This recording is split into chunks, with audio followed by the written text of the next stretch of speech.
Well, hello there. I'm Sarah Dreibelbis. I am the whiskey buyer at Le Grand Triage on the Upper East Side, and today I am going to show you how to taste whiskey like a pro and look very fancy while you do it. You have to approach it maybe a little bit more carefully because whiskey does have a little bit more bite than a lot of wine does, but it's very fun to just take your favorite whiskey and pick it apart. You're going to want to grab a glass that lets you get a lot of the aroma. If you have a fancy, that tulip-shaped Glencairn glass, those are great. But if not, your favorite rocks glass will totally do the trick. I like to use a wine glass. It also adds a couple fancy points, but anything will do. I have a jam jar that I drink out of when I'm feeling folksy. So grab your favorite glass and we're gonna get fancy.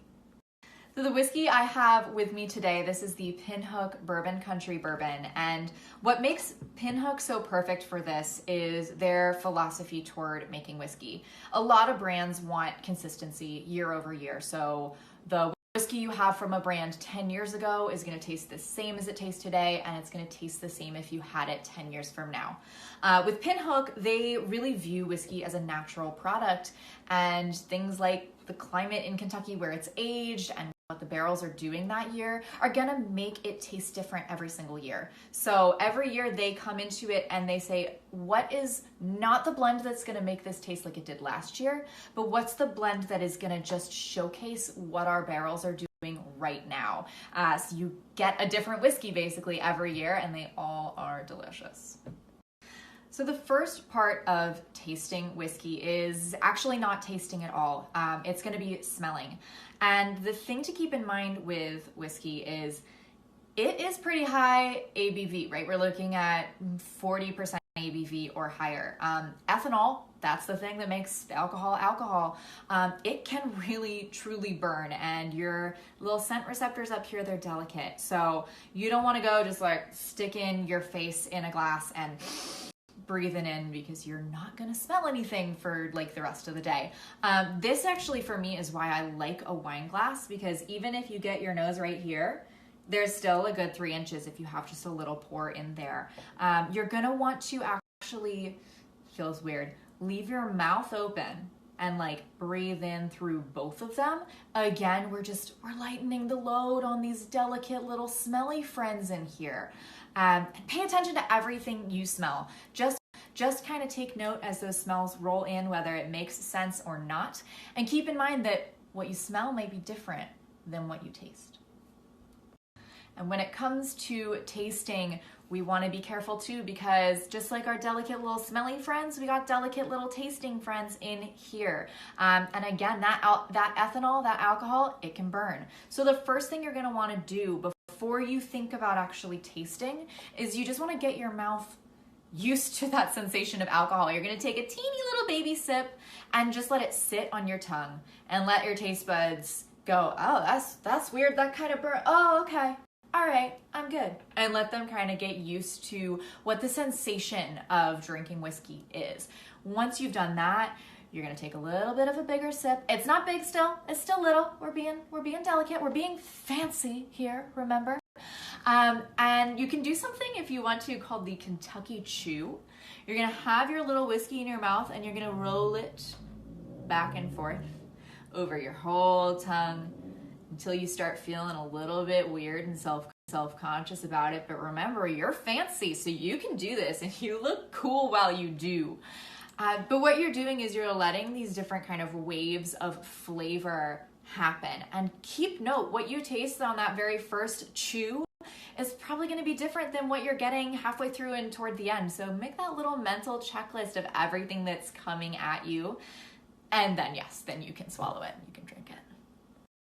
All right, so I like to have a little kind of checklist when I'm tasting. So real quick, the building blocks of flavor that you might want to watch for as you taste. Sweetness, easy. Is it sweet or not? We can all taste for that. Acidity, not super common in whiskey, but if you feel kind of a pinch or a tingling on the side of the back of your tongue, that's coming from acidity. Bitterness is the flavor. It's going to hang around longest, kind of coat the back of your tongue even after you've swallowed. body with whiskey, kind of a viscosity somewhere between thick and almost syrupy to watery and light. You can taste for alcohol content. How warm is the burn, especially when you swallow, how much heat is there. And then there's the flavors themselves, and that, whatever you taste, is what you taste. So with that checklist in mind, grab your favorite glass, grab your favorite whiskey, and let's taste. So the first step, as we talked about, is to smell. Remember, keep your mouth open, breathe in gentle, keep it a couple inches away from your nose. If you want to give it a swirl just to kind of get more air contact, it does open the aromas up and kind of lift them out. I'm getting a lot of ripe fruit on this right off the bat. Navel orange, fresh apricot. There is something a little bit green, almost like a hydrangea or some other sort of kind of like a green early spring flower. Maybe that's just the weather bringing it out. All right, so once we've kind of gone through the smell, you want to take that first sip, that little baby sip that's just kind of introducing your palate to the concept of whiskey. Really, nothing at all. You can let that sit for a second until it doesn't really burn. And then you're going to take your bigger sip, and remember, you want to do that chew. You want to roll it for as long as you want to. No time is too long to chew.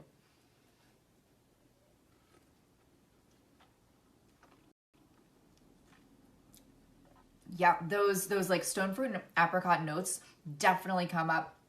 Ripe peach, a little bit of peaches and cream, because there's a little bit of a fuller body to this. And then it kind of has this almost savory, like roasted peanut flavor.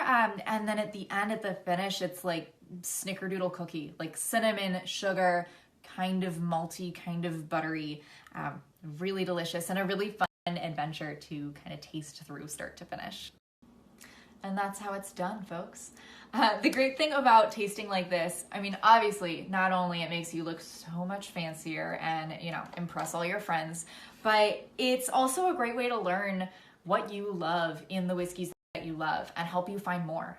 If you can kind of pick out those bullet points of your favorite flavors and come to someone like me and say, hey, so I love these and these and these notes in my whiskey, that's gonna open up a whole new world of things with those kind of core notes that you're gonna love. So I hope you've enjoyed being fancy with us today. Eric will be back with you on Wednesday and Friday right here with more wine. You can always hop onto our website at legrandtriage.com and pick out, you know, your next thing to fancy taste.